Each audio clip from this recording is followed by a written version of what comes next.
Telugu Desam party అంటేనే క్రమశిక్షణతో కూడిన పార్టీ. అక్కడ ఎమ్మెల్యేలు ఏమైనా తప్పు చేశారంటే ఇమీడియట్‌గా వాళ్ళని కూడా క్రమశిక్షణ సంఘం ముందు కూర్చోబెడతారు. మొన్న ఆ విషయంలోనే ఆయన తిరువూరు ఎమ్మెల్యే కొలుపూడి శ్రీనివాస్ వచ్చి కూర్చున్నారు. కానీ అలాంటి క్రమశిక్షణ గల పార్టీలో ఒక్కొక్కసారి ఊహించని పరిణామాలు లేదంటే నిజాయితీగా మాట్లాడే వ్యక్తి, నిజాయితీగా విషయాన్ని నిగ్గదీసి అడిగే వ్యక్తులకి అక్కడ చోటు ఉండదా? తాజాగా జీవీ రెడ్డి రాజీనామాతో ఇదే అంశం తెర మీదకి వచ్చిందా? ఎందుకంటే ఇందులో ఒక డౌట్ కూడా ఉంది. నిజంగా ఆయన రాజీనామా చేశారా? లేదంటే నీకు నువ్వే రాజీనామా చేసి బయటకు వెళ్ళిపోతే పద్ధతిగా ఉంటుందని ఏమైనా హెచ్చరించారో? వాస్తవం ఏమైందో మనకు తెలియదు. కానీ మొత్తానికి ఆయన ఒక ప్రెస్ మీట్ పెట్టారు, మాట్లాడారు. ఎండీకి సంబంధించి లోపల ఏం జరుగుతుంది ఏంటి అనేది సీన్ కట్ చేస్తే తర్వాత వెళ్ళి చంద్రబాబు గారితో మాట్లాడారు. ఆ కాసేపటికి ఆయన రాజీనామా చేసేశారు. అసలు ఏం జరుగుతోంది? అసలు ఫైబర్ నెట్ విషయంలో అలా మాట్లాడడమే ఆయన చేసిన తప్ప, లేదు అంటే ముందు పెద్దలతో చర్చించకుండా అధిష్టానంతో మాట్లాడకుండా మీడియా ముందు పెట్టేయడం వల్ల ఆయన రాజీనామా చేయాల్సి వచ్చిందా? ఒక రకంగా ఇది ఎలాంటి సంకేతం మిగిలిన వాళ్ళకు కూడా? ఈ అంశం మీద చర్చించే ప్రయత్నం చేద్దాం సార్. ఒక రకంగా అంటే జీవీ రెడ్డి తప్పు ఎంతవరకు ఉంది ఇందులో? లేదంటే నిజంగా ఆయన ఉండలేక ఇమడలేక ఇంకా కొనసాగలేక రాజీనామా చేశారా? లేదంటే బెదిరించిన సందర్భాలు లేదంటే వేటు పడుతుందేమో నేనే తప్పుకున్నారా? రాజకీయము వేరు, వ్యవస్థ వేరు, నిర్వహణ వేరు. ఒక రాజకీయ పార్టీగా ప్రధానమంత్రి 1,00,000 కోట్లు తిన్నాడు, లేకపోతే కనుక ఇంకొకళ్ళు 100 కోట్లు తిన్నారు, ఇట్లాంటి మాట్లాడచ్చు ఓ పార్టీగా. ప్రభుత్వంలో కూర్చున్న మాట అనడానికి కుదరదు. ఎందుకు? చర్య తీసుకునే స్థానంలో నువ్వున్నావు. ఓ పోలీసు ఆరోపణ చేయకూడదు, నిరూపణ చేయాలి, అంతే కదా. ఓ పోలీసు వాళ్ళ దగ్గర ఒక 10 లక్షలు పోయినాయి అని ఆరోపణ వచ్చింది అనకూడదు. పోలీసు 10 లక్షల రూపాయలు పోయినాయి అన్నటువంటి ఫిర్యాదు మీద దర్యాప్తు చేస్తున్నాం అనాలి. ఇది సిస్టమ్. ఇక్కడ జీవీ రెడ్డి విషయంలో జరిగినటువంటి కాన్సెప్ట్ ఏంటంటే, తనకి ఈ వ్యవహారాలు తెలియదు, అడ్మినిస్ట్రేషన్ తెలియదు, నెంబర్ 1. నెంబర్ 2, ప్రభుత్వంలో లక్ష్యాల గురించి తెలియాలి, దాని తెర వెనకాల ఉన్న ఉద్దేశాలు తెలియాలి. నామినేటెడ్ పదవి అంటే అదేదో ఆకాశంలోంచి ఊడిపడే పదవి కాదు, తుమ్మితే ఊడే ముక్కు. నెంబర్ 1. రెండవది, అది కేవలం రాజకీయ నిరుద్యోగుల ఆశ్రయం, అంతవరకే నామినేటెడ్ పదవి అంటే. అంతేగాని దాని మీద పెత్తనం మనం చలాయిస్తామంటే కుదరదు. రెండవది, ఈయనకు ఒక చక్కటి ఛాయిస్ ఇచ్చారు, ఫైబర్ నెట్ అనేటువంటిది. ఆయన ఉద్దేశం మంచిదే, దాన్ని పాపం ఎవరితోనో అన్నారట, ఇన్ని 10,000 కోట్ల రూపాయల రేంజ్కి తీసుకెళ్తాను దీన్ని, అది ఇది అనేటు. అసలు ఫైబర్ నెట్ చరిత్ర తెలుసుంటే ఆయన ఈ మాట అనుండేవాడు కాదు. సరే, మనం మీడియా నుంచి వచ్చాం, కేబుల్ నెట్వర్క్ నుంచి కూడా వచ్చాం కాబట్టి మనకు తెలుసు దాని వెనకాల కథ ఏంటనేది. దాన్ని అడ్డు పెట్టుకుని డబ్బులు సంపాదించుకున్నది ప్రభుత్వం. రెండవది, కేబుల్ వాళ్ళ మీద పెత్తనం చలాయించడానికి ఉపయోగించుకుంది ఫైబర్ నెట్ ప్రభుత్వం. వాస్తవంగా కేబుల్ ప్రపంచం స్వేచ్ఛాయుత ప్రపంచం. వాళ్ళు లైసెన్స్ తీసుకుంటారు, వాళ్ళ ఏరియాలో వాళ్ళు కేబుల్స్ వేస్తారు. దానికి గాను ప్రభుత్వంతో డిపెండెన్సీ ఏంటంటే, వాళ్ళు ఆ కరెంటు స్తంభాల కాళ్ళది కేబుల్స్ ఉంటాయి కనెక్షన్, దానికి డబ్బులు కడతారు. వాళ్ళు పోల్స్ వేసుకుంటే దానికి డబ్బులు కడతారు, మున్సిపల్ కార్పొరేషన్కి డబ్బులు కడతారు, జిఎస్టీ కడతారు. ఇన్ని రకాల పన్నులు కడుతున్నటువంటి నిజాయితీ పరులైనటువంటి వ్యవస్థ కేబుల్ నెట్వర్క్. జనంకు రాత్రి పగలు పనిచేస్తారు వాళ్ళు. ఓ పక్కన ఏదైతే దాన్ని ఏమంటామో మనం, శాటిలైట్ ఛానల్స్ యజమానులు, వాళ్ళతో మాట్లాడి మన తరపున మాట్లాడి రేట్లు తగ్గించి ఏర్పాటు చేస్తారు. ఇప్పుడు మీరు ఒక దాన్ని ఏమంటారు, ఎయిర్టెల్ ఇట్లాంటి డిష్లు ఉన్నాయి కదా, దాంట్లో ఒక ఛానల్కి వసూలు చేసే రేటు వీళ్ళది చూడండి. ఒక కేబుల్ నెట్వర్క్ 400 నుంచి 700, 600 ఛానల్స్ ఇస్తుంది. ఈ 600 కనుక మీరు సేమ్ టు సేమ్ ఈ డిష్లో పెట్టుకుంటే ఇక్కడ వీళ్ళు 250 తీసుకుంటున్నారు కేబుల్ ఎంఎస్, ఇక్కడ మీకు 800 అవుతుంది. సింపుల్ అనమాట. అంటే మీకు ఒక వ్యక్తిగా దాదాపు 400-500 రూపాయలు వీళ్ళు తగ్గించి ఇప్పిస్తున్నారు ఎంఎస్ఓలు. అంత హార్డ్ వర్క్ చేస్తున్నారు. చిన్న స్థాయి నుంచి వచ్చిన వాళ్ళంతా లైన్లు వేసుకునేది, నిచ్చెనలు వేసుకుని స్తంభాలు ఎక్కి వైర్లు బిగించుకున్నోళ్ళు. అలాంటి వ్యవస్థ మీడియా వ్యవస్థ అయ్యేటప్పటికీ, మాధ్యమ వ్యవస్థ అయ్యేటప్పటికీ దాంట్లో దూరిపోయింది రాజకీయం. దూరిపోయి ఆ ఎంఎస్ఓల మీద పెత్తనం చెలాయించడం, ఆ ఎంఎస్ఓలని బెదరేసి వీళ్ళకి ఏరియా కేబుల్స్ ఇప్పించుకోవడం, చివరికి ఆ ఎంఎస్ఓల దగ్గర నుంచి లాగేసుకోవడం కూడా జరిగింది చాలా ఏరియాలు. అది ఒక దోపిడీ జరిగింది. ఇప్పుడు చాలా చోట్ల అయితే ఎంఎస్ఓ లేకపోతే పొలిటీషియన్ లింక్డ్గా నడుస్తున్నటువంటి పరిస్థితులు ఉన్నాయి. కానీ వ్యాపారం నడుస్తుంది. ఈ కేబుల్లో ఉన్నటువంటి ఈ ఎంఎస్ఓల ద్వారా ఇంటర్నెట్ సేవలు కూడా అందుబాటులోకి తీసుకురావాలన్న ఉద్దేశం కేంద్ర ప్రభుత్వాన్ని. అంటే డైరెక్ట్గా ఇంటింటికి కేబుల్ కనెక్షన్ ఏది ఇంటర్నెట్ ప్రొవైడ్ చేయాలా విత్ కేబుల్ అన్నది కేంద్ర ప్రభుత్వ ఉద్దేశం. వాళ్ళు ఒక 150 రూపాయలు కనెక్షన్కి ఇవ్వడానికి రెడీ అయ్యారు. మన దగ్గర ఆల్రెడీ 150 రూపాయలు ఇప్పుడు 250 వసూలు చేస్తున్నారు కదా. పైన రాష్ట్ర ప్రభుత్వం 150 వేసుకుంటే ఇంటర్నెట్ కూడా ఇచ్చేయచ్చు. కానీ ఇక్కడ ప్రభుత్వం ఏం చేసింది తెలివిగా, ప్రభుత్వపు సొమ్ము ఏం లేకుండా అదే ప్రజల నుంచి 250 రూపాయలు వసూలు చేయడం బిగిన్ చేసింది. నెంబర్ 1, కేంద్రం ఇచ్చిన డబ్బులు వాడేశారు. నెంబర్ 2, పైగా దీన్ని అడ్డు పెట్టి లోన్ తీసుకున్నారు బ్యాంకులో, వందల కోట్లు అప్పు తీసుకున్నారు ఫైబర్ నెట్ పేరుతో. కేబుల్లో ఒక సామెత ఉంటుంది, మనకి బయట చరిత్రలో ఒక సామెత ఉంటుంది, రోడ్డు మీద పడేసిన పరుసు ప్రాప్తం ఉంటే మనకు వస్తుంది అనేటువంటి. కానీ రోడ్డు మీద వేసిన కేబుల్ ఏ ప్రాప్తము ఉండదు. కేబుల్కి ఒక మీటర్కి 80 రూపాయలు 90 రూపాయలు ఛార్జ్ అవుతుంది. ఇది ఓఎఫ్సి ఆప్టికల్ ఫైబర్ కేబుల్. అది వేసాక ఇక పీక్కొచ్చుకుని చేసేది ఏం లే, ఎవరికి కోపం వచ్చి కట్ చేసినా వాళ్ళు బతుకు పెట్టండి. కేబుల్ వాళ్ళకి నరకనే. అది అంత సఫర్ అవుతున్నటువంటి వాళ్ళు లేకపోతే అసలు ఈ శాటిలైట్ ఛానల్స్ లేవు, ఈ వ్యవస్థ లేవు. ఇట్లాంటి సందర్భంలో చంద్రబాబు గారికి వాళ్ళందరి వ్యాపార సంగతి తెలుసు కాబట్టి, ఎందుకంటే ఒకప్పుడు ఆ కేబుల్ ఛానల్స్ అన్ని సపోర్ట్ చేయబట్టినే కదా ఈ పార్టీలు తమ సందేశాలను జనం దగ్గరికి తీసుకెళ్ళగలిగింది. కాబట్టి ఫైబర్ నెట్ అనేటటువంటిది ఒక నామకే వాస్తేగా ఉంచారు. దాని మీద వచ్చే డబ్బులు అప్పులతో రాష్ట్ర ప్రభుత్వం ఏదో మళ్ళించుకుంటుంది. అప్పట్లో పసుపు కుంకుమ లేకపోతే జగన్ వచ్చిన తర్వాత ఇంకో దానికో మళ్ళించుకుంటుంది. అందుకనినే 1,60,00,000 కనెక్షన్స్ ఉన్నటువంటి రాష్ట్రం, 1,60,00,000 కుటుంబాలు కదా మనకి. ఏ కుటుంబానికి టీవీ లేనోడు ఉన్నాడు ఇవాళ? 1,60,00,000 అంటే సరే గిష్యులు ఒక 30-40 లక్షలు తీసేయండి, కనీసం 1,00,000 కనెక్షన్స్ ఉంటాయి కదా. 1,00,000 కనెక్షన్స్లో వీళ్ళకున్నది 7 లక్షల కనెక్షన్సే. అంటే అతి తక్కువ ఉంది. రాష్ట్రం మొత్తం కేబుల్ ఉంది మళ్ళీ. ఇది జీవీ రెడ్డి లాంటి వాడు అడగడంలో తప్పులేదు. మనం ఎందుకు ఎక్స్పాండ్ కావాలి, కానీ ఎక్స్పాండ్ కావాలంటే ఏం చేయాలి? కేబుల్ నెట్వర్క్ వాళ్ళని దెబ్బతీయాలి, ఆ వ్యాపారాలు దెబ్బతీయాలి. ప్రభుత్వం సామధాన భేద దండోపాయాలు ఉపయోగించుడు. ఇది మార్కెటింగ్ రాజ్యం. ఈనాడు నువ్వు సచ్చినట్టు కొనాల్సిందంటే పోరా అంటాం, సాక్షి సచ్చినట్టు కొనాల్సిందంటే పోరా అంటాం. ప్రజలు తిరగబడతారు. అది కొనేలాగా ప్రజలు ఒప్పించాలి. అంటే ఫ్రీగా ఇవ్వటమా, ఇంకోటో చెయ్యాలి. ఫ్రీగా ఇస్తే ఫైబర్ నెట్ మునిగిపోతుంది. ఇవ్వకపోతే ఎవడు జనం తీసుకోవట్లేదు. ఎందుకు? కేబుల్లో సర్వీస్ చూస్తారు. ఇప్పుడు ఫైబర్ నెట్కి ఫోన్ చేయండి, కేబుల్ కనెక్షన్ రిపేర్కి ఎప్పుడు వస్తారో చూద్దాం. సిటీ కేబుల్కి చేయండి, ఎంతసేపట్లో వస్తారో చూద్దాం. కాబట్టి ఈవెన్ మీకు డిష్లు కూడా చాలా చోట్ల తప్పనిసరి గత్యంతరం లేని పరిస్థితుల్లో పల్లెలోళ్ళు పెట్టుకుంటారు, కానీ పట్టణాల్లో పెట్టుకోరు డిష్లు. ఎందుకు అంటే ఆ డిష్ ఒకటి రిపేర్ చేయడానికి రమ్మను అంటే ఆ కస్టమర్ కేర్కి 3 రోజులు 4 రోజులు పడుతుంది. అదే ఇది కేబుల్ వాళ్ళకైతే కనుక తొందరగా వస్తారు. అందుకని డిష్లు వచ్చి ఇన్ని రోజులైనా ఇంకా ఇవి సక్సెస్ అవుతున్నాయి. కేవలం హైఫై ఫ్యామిలీస్లో మాత్రమే అవి వాడుతున్నారు కానీ డిష్లు, అది కూడా దగ్గరలో కేబుల్ లేని చోట, మిగతా చోట్లంతా ఇవి పెడుతున్నారు. ఇది దీంట్లో రాజకీయ అవసరం ఉంది ప్రభుత్వానికి, వ్యాపార అవసరం ఉంది ప్రభుత్వానికి. ఇదంతా తెలియాలి ఈయనకి. ఇది స్టడీ చేయలేదు ఆయన. ఈయన ఎంతసేపటికి ఏమనుకుంటున్నాడు, వ్యవస్థ అంతా నేను బాగు చేసేసాను, నేను ఏదో బాగు చేద్దాం అనుకుంటే వీళ్ళందరూ చెడగొడుతున్నాను అనుకుంటున్నాడు. అది ఆ కన్సర్న్ ఐఏఎస్కి తెలుసు ఆ సంగతి.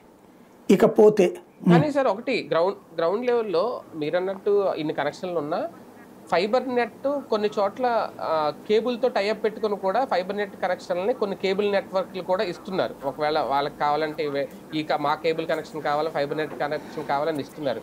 అయితే విస్తృతంగా దీన్ని ఇంకా తీసుకెళ్ళాలి, కనెక్షన్లు పెంచాలి అంటే ఏదో కొత్త రకమైన మార్గదర్శకాలు రావాలి. ఇప్పుడు జీవీ రెడ్డి లాంటి వాళ్ళు ఏదో ఆ ప్లేస్లో ఏ చైర్మన్ ఉన్నా చేస్తేనే కదా అవుతుంది. ఇప్పుడు ఇలాంటి ధోరణి ఉంటే ప్రశ్నిస్తే వాళ్ళని రాజీనామా చేయాలో పక్కన పెడతా ఉంటే ఇంక ఎప్పటికీ ఆ ఫైబర్ నెట్ అనేది విస్తృతంగా ప్రజల్లోకి వెళ్తుంది. ఏదో ఒక ఫైబర్ నెట్ ఉంది ఆంధ్రప్రదేశ్లో అన్నట్టుగా ఇంకొండాలి. నేను అనేది అదే, ఇప్పుడు ఇది విస్తృతమైంది అనుకోండి, అన్ని లక్షల మంది జీవితాలు నాశనం అయిపోతాయి, సంకన ఆగిపోతాయి కేబుల్ వాళ్ళ బతుకులన్నీ.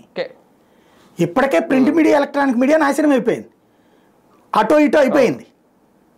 ఇప్పుడు కేబుల్ కారణంగా కాస్త వ్యవస్థ మనకి మన ప్రసారాలు అన్ని రకాల ఛానళ్ళు అక్కడ వస్తున్నాయి, ఏదో నడుస్తుంది. ఇప్పటికే కేబుల్ మీద ఒత్తిడి తెచ్చి ఇవన్నీ ఆపిస్తున్నారు. ఇప్పుడు వైసీపీ అధికారంలోకి వచ్చాక టైఅప్ పెట్టుకొని వాళ్ళతో టైఅప్ పెట్టుకొని లేదంటే కొన్ని కేబుల్ని ఇందులో మెర్జ్ చేసుకొని అట్లాగా కొత్త రకంగా. అది కాదండి, నేను మీ ఇంటికి వచ్చేసి మీ ఇంట్లో 2 గదులు నాకు ఇచ్చే అంటే మీరు ఒప్పుకుంటారా? ఎవడబ్బా సొమ్మురా నువ్వు అంటారు. వ్యాపారం నేను పెట్టుకోవడం ఏంది, నా వ్యాపారం నుంచి నీకు ఇచ్చేది ఏంది, నాకు అర్థం కాలే. నువ్వు చెయ్యి, నీ కేబుల్ కనెక్షన్ గొప్పదని చెప్పి నమ్మి ఇచ్చు పబ్లిక్ని.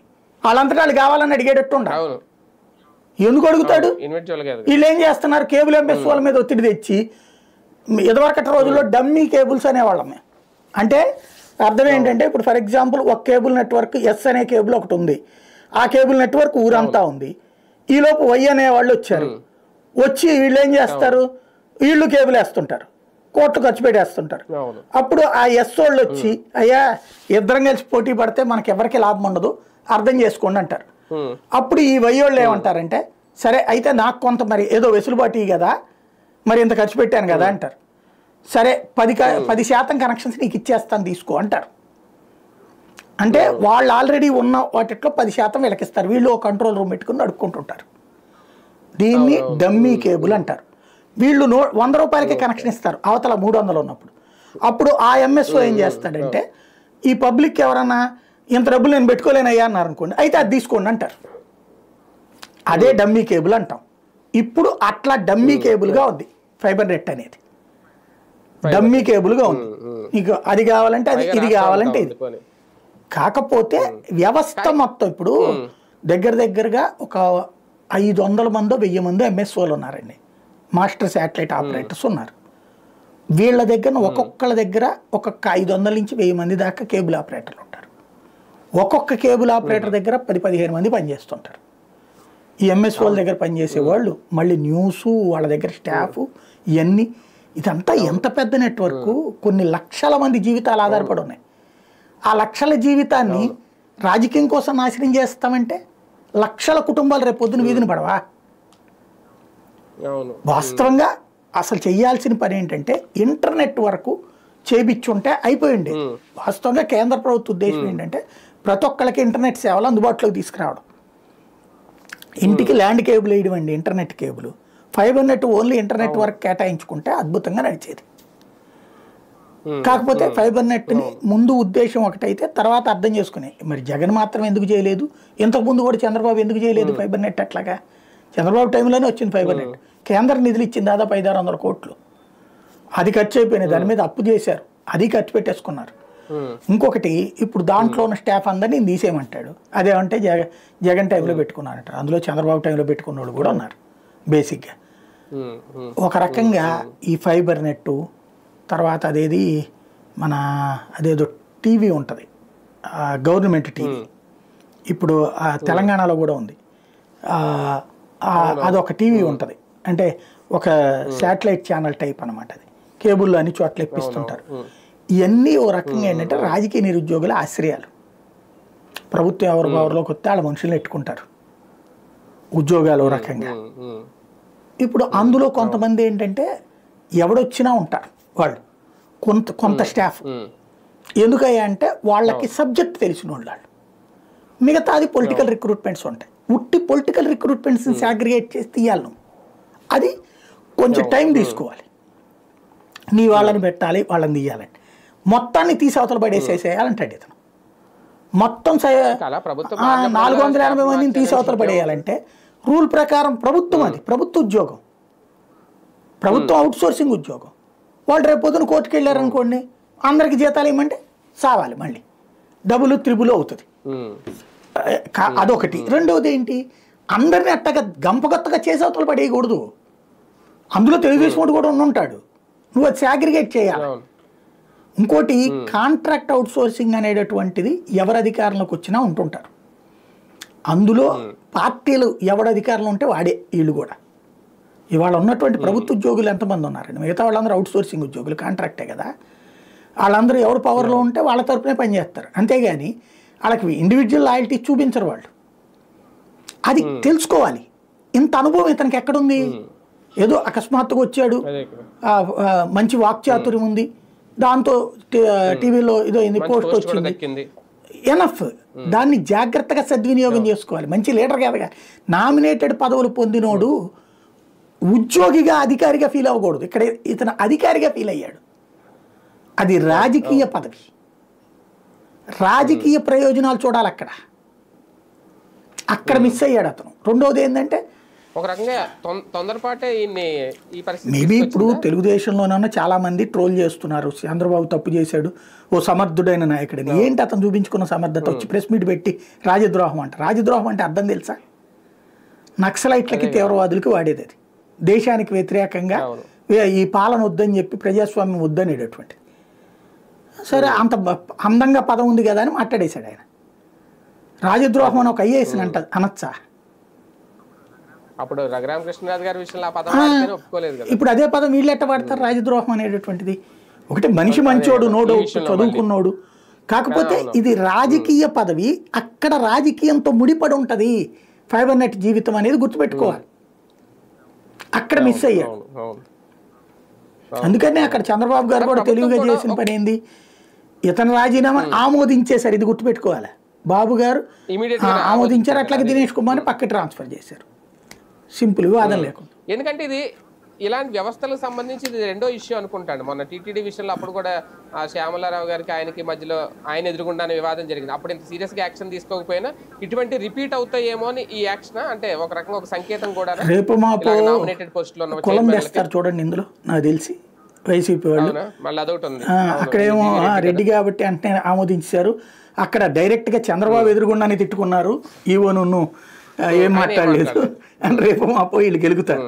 పాయింట్ ఏంటంటే బేసిక్ కాన్సెప్ట్ ఒకటే. ఇక్కడ తెలుగుదేశం సోషల్ మీడియానే అంటే వాళ్ళు ఏమి పెయిడ్ ఆర్టిస్టులు అన్నాను నేను. తెలుగుదేశం వీరాభిమానులే. ఇవాల్టి యూత్ వేరు, పాత తరం వేరు. ఒక సెక్షన్కి ఏంటంటే జగన్ వేసేయాలి, ఉరి తీసి పడేయాలి, కాల్చేవతలు పడేయాలి, వైసీపీ వేసేయాలి, వైసీపీ లోపల వేసేయాలి. ఇది మాస్ క్యారెక్టరైజేషన్. రియల్ తెలియనటువంటి వాళ్ళు ఇవన్నీ రెచ్చగొడుతున్నారు ఇక్కడ. దానివల్ల దెబ్బతినేది ఆళ్ళ పార్టీని అని వాళ్ళు అర్థం చేసుకోవట్లా. వాళ్లే రెచ్చగొడుతున్నారు ఇక్కడ. ఇంకా చంద్రబాబును కూడా తిడుతున్నారు, ఈయన ఎట్టాగే అధికారుల వెర్షన్ అని. ఒక్క మాట చెప్పండి, చంద్రబాబు నాయుడు అధికారులు లేకపోతే బాబుకి అసలు పరిపాలన ఏంటండి? ఇప్పుడు ఓ డిటి నాయక్, ఒక సురేంద్ర బాబు, ఒక వ్యాసు, ఇట్లాంటి అధికారులతో పరిపాలనే కదా నువ్వు నడిచింది. చంద్రబాబు గారిది ఏముంది? జన్మభూమి. ఇప్పుడు ఏముంది? జన్మభూమి, శ్రమదానం ఏముంది ఇప్పుడు? ఆ రోజున మర్చిపోయిన ఇష్యూస్ కదా. పాట పాడుకున్నాం, ఎగిరి గంతులు వేసాం, ప్రచారం జరిగిపోయింది. బట్ ఈయన మంచి అడ్మినిస్ట్రేటర్ని ఎందుకు అనిపించుకున్నాడు? ఆయన మంచి అధికారులు తెచ్చి పని చేపిస్తాడని. ఆ అడ్మినిస్ట్రేటర్ అనేది అధికారులతో పని చేయించాడు కాబట్టి, అధికారులతో సరిగ్గా పని చేయించలేకపోయాడని కదా జగన్మోహన్ రెడ్డి దెబ్బతింది. అధికారులు దుర్వినియోగం చేశాడని కదా జగన్ దెబ్బతింది. నువ్వు ఇక్కడ అధికారుల్ని వెనకేసుకొస్తున్నావని వీళ్ళు అంటున్నారు. ఇక్కడే తేడా. అధికారిని అధికారిగా చూడాలి, అది చంద్రబాబుకి తెలుసు. అది చేయడు ఆయన. ఇక్కడ బేసిక్గా గుర్తుపెట్టుకోవాల్సింది ఏంటంటే ప్రతి అంశం వెనకాల ఒక సూక్ష్మం ఉంటుంది. ఆ సూక్ష్మం గ్రహించాలి. ఇక్కడ చంద్రబాబు గారికి తెలుసు, ఒక పెద్ద వ్యవస్థని కొలాప్స్ చేయకూడదు మనం, కేబుల్ వ్యవస్థని. అందుకోసం దీన్ని ఉంచాలంటే ఉంచుతారు, అంతవరకే. అయితే జీవిరెడ్డి చెప్పిన దాంట్లో ఒక చిన్న సందేహం అయితే నాకు కూడా ఉంది, అది ఫ్యూచర్లో తేలాలి. నెట్వర్క్ను మూసేయబోతున్నారు వీళ్ళు, అందుకు నా పేరు వస్తుంది కాబట్టి నేను ఒప్పుకోవట్లేదు అన్నాడు. అంటే ఒక 6-7 నెలలు పోయాక ఆ నెట్వర్క్ మూసేస్తారా? ఇప్పుడు అదే ఇదివరకు గనక యాక్చువల్గా అది వీళ్ళ తీసుకొచ్చిన సంస్కరణే కదా సార్. ఫైబర్ నెట్ ఏం చెప్పింది అదే కేంద్ర ప్రభుత్వ పాలసీ అండి. ప్రయోగాత్మక ఆంధ్రాకి ఇచ్చారు, ఇక్కడ ఫెయిల్ అయ్యింది, దేశవ్యాప్తంగా వదిలిపడేశారు. అంటే అప్పట్లో బాబు గారు చాలా అదే అనేది proud గా చెప్తున్నారు 149 కదా. రూపాయలకే కేబుల్ కనెక్షన్ నిజంగా 149 ఇచ్చారు రూపాయలకి. ఎవరికన్నా? ఇచ్చి ఉంటే అసలు ఇట్టు ఉంటారా జనం? ఇప్పటికి మనం కేబుల్ వాళ్ళ దగ్గర ఎంత డబ్బులు కడుతున్నాం? కాబట్టి ఆర్భాటం వేరు. అంటే ఇంకోటి కేబుల్ కనెక్షన్ కాదు ఇది, మళ్ళీ అక్కడ రాంగ్ స్టెప్ వేస్తున్నాం. అవును. Internet come cable. ఇవాళ ఇంటర్నెట్ కేబుల్ కావాలంటే కేబుల్కి 250 నుంచి 350 ఇస్తున్నాం ఇళ్లలో, ఇంటర్నెట్కి 700 కడుతున్నాం. మినిమం 700, మాక్సిమం 1000-1200 రూపాయలు. అవును 1200 అవుతుంది. ఈ రెండు కలిపి రాష్ట్ర ప్రభుత్వం 600కి ఇవ్వమనండి, జనం ఎగబడతారు. అది చేసే ధైర్యం ఉందా చూడాలి. Right right. చూద్దాం మొత్తానికి వ్యవస్థలకు సంబంధించి అంటే ఇలాంటి నామినేటెడ్ పదవుల్లో వచ్చి కూర్చునే చైర్మన్లకి ఇదొక బిగ్ సంకేతమా? జీవీ రెడ్డి రాజీనామా చేయడం, వెంటనే ఆమోదించడం. ఎందుకంటే ఎండీలకి చైర్మన్లకి మధ్య వివాదాలు, లేదంటే ఈఓలకి చైర్మన్లకి మధ్య వివాదాలు, ఇటువంటి భవిష్యత్తులో తలనొప్పులు కాకుండా ఉండాలి అంటే ఇలాంటి వేటో లేదంటే ఇటువంటి నిర్ణయం కరెక్ట్ అని అనుకోవాలా? ఏం జరగబోతుంది? ఫైబర్ నెట్ అంశంలో నిజంగా క్లోజ్ అవుతుందా భవిష్యత్తులో?